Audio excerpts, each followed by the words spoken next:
ഇത്, പിന്നെ ഈ ഭാഗം, പിന്നെ കൈ, കാല്, പുറകിൽ, ഇങ്ങനെയാണ് ചെയ്യാം. ഓക്കെ, ഫസ്റ്റ് നമ്മൾ എങ്ങനെയാണെന്ന് വെച്ചാൽ കുഞ്ഞിനെ നേരെ കിടക്കുക, തലയുടെ ഭാഗം ഇച്ചിരി പൊക്കുക, ഒരു കൈ കൊണ്ട് പൊക്കുക, മറ്റേ കൈ വെച്ചിട്ട് ഫുൾ ഇങ്ങനെ റൗണ്ട് ആയിട്ട് മസാജ് ചെയ്ത് കൊടുക്കുക. ഈ ടച്ച് എന്ന് പറയുന്നത് ഭയങ്കര സോഫ്റ്റ് ഫെദർലി ടച്ചും ആവരുത്, എന്നാൽ ഭയങ്കര ഹാർഡും ആവരുത്. നമ്മൾ തൊട്ടുന്നുള്ളത് കുഞ്ഞറിഞ്ഞാൽ മതി. ഇപ്പൊ നിങ്ങൾക്ക് എത്ര തവണ വേണമെങ്കിലും ഇങ്ങനെ തടവി കൊടുക്കാം. ഈ കാണിക്കുന്ന ഓരോ സ്റ്റെപ്സും നിങ്ങൾക്ക് എത്ര തവണ വേണമെങ്കിലും ചെയ്യാം. പക്ഷെ ഈ രീതിക്ക് ചെയ്താൽ മതി. Okay, first full head round ആയി ചെയ്ത് കൊടുക്കുക. ഫുൾ ബാക്ക് ഒക്കെ തട്ടണേ, ഇങ്ങനെ ചെയ്ത് കൊടുക്കുക. കിടക്കുക, തം ഫിംഗർ എടുക്കുക, നെറ്റിയുടെ നടുവിൽ വെക്കുക, ഇങ്ങനെ. ഓക്കെ, ഇതേ തം ഫിംഗർ മൂക്കിന്റെ 2 വശത്തൂടെ കൊണ്ടുവരിക, ഇങ്ങനെ. ഓക്കെ, ഇതേ തം ഫിംഗർ ചുണ്ടിന്റെ ഒരു ചുണ്ടിന്റെ മുകളില്, മറ്റേ ചുണ്ടിന്റെ താഴെ. മനസ്സിലായോ? ഇതേ തം ഫിംഗർ താടിയുടെ നടുവിൽ വെക്കുക, ചെവി വരെ. കണ്ടോ? പിന്നെ ഇൻഡെക്സ് ഫിംഗർ എടുക്കുക, കവള് റൗണ്ട് ആക്കുക. ഇത്രയും കാര്യങ്ങൾ ചെയ്താൽ മതി മുഖത്ത്. ഓക്കെ, ഇനി ഇവിടെ ഇത്ര മാത്രം വെച്ച് കാണിക്കും.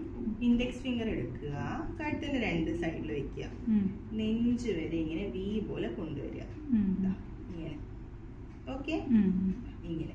പിന്നീട് തം ഫിംഗർ എടുക്കുക, നെഞ്ചിന്റെ നടുവിൽ വെക്കുക, ഇങ്ങനെ. മലയാളത്തിൽ ഞാൻ അക്ഷരം എഴുതുന്നത് പോലെ ഇങ്ങനെ കൊണ്ടുവരിക, വയറിന്റെ സൈഡുകൾ. ഇതൊക്കെ നമ്മൾ ഓയിൽ ഇട്ടിട്ടാണോ? ഓയിൽ ഇട്ടിട്ടും ചെയ്യാം, ഇട്ട് ചെയ്തില്ലെങ്കിലും കുഴപ്പമില്ല. നിപ്പിള് തട്ടരുത്, കേട്ടോ? ഓക്കെ, അതിനുശേഷം വയറെപ്പോഴും കുഞ്ഞിന്റെ റൈറ്റിന്ന് ലെഫ്റ്റിലേക്ക്.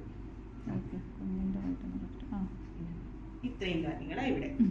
ഇവിടെ നിന്ന് ഇങ്ങനെ വി പോലെ ഇൻഡെക്സ് ഫിംഗർ നെഞ്ചിന്റെ നടുവിൽ വെക്കുക, നിപ്പിള് തട്ടാതെ നാ പോലെ ചെയ്യുക, വയറ് കുഞ്ഞിന്റെ റൈറ്റിന്ന് ലെഫ്റ്റിലേക്ക്.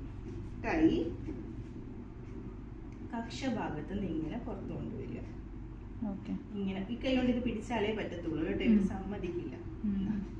ഇങ്ങനെ കൊണ്ടുവരിക, നിങ്ങൾ ഇഷ്ടമുള്ള പോലെ കൊണ്ടുവരിക കേട്ടോ. റൗണ്ട് ആയിട്ട് ഉള്ളം കൈ മസാജ് ചെയ്ത് കൊടുക്കുക, വിരലൊക്കെ നല്ലോണം നിവർത്തി കൊടുക്കുക. സെയിം വേ ഈ കൈ, കാല് തൈസിന്ന് താഴോട്ട്, ഇങ്ങനെ കൊണ്ടുവരിക. പാദത്തിന്റെ അടി താഴേന്ന് മുകളിലേക്ക് മസാജ് ചെയ്യും, വിരലൊക്കെ നിവർത്തുക. ഓക്കെ, കുഞ്ഞിനെ പയ്യെ ചെരിച്ച് കിടക്കുക. എന്നിട്ട് തല മുതൽ കാല് വരെ പുറം വശത്തോട്ട് തടവുക, ഇങ്ങനെ. ഓക്കെ, എന്നിട്ട് ഇവിടെ ബട്ടക്സ് ഇല്ലേ, ചന്തിയുടെ വശം, ഇവിടെ ഒരു വശത്ത് ഇങ്ങനെ റൗണ്ട് ആയിട്ട് ക്ലോക്ക് വൈസ് ആയിട്ട് തടവുക. ഇനി മറ്റേ വശം ഇതുപോലെ തന്നെ ചെരിച്ച് കിടത്തുക.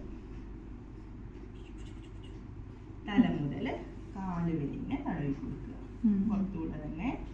Okay, anticlockwise buttocks ഇത്രേ ചെയ്യണ്ടു കേട്ടോ.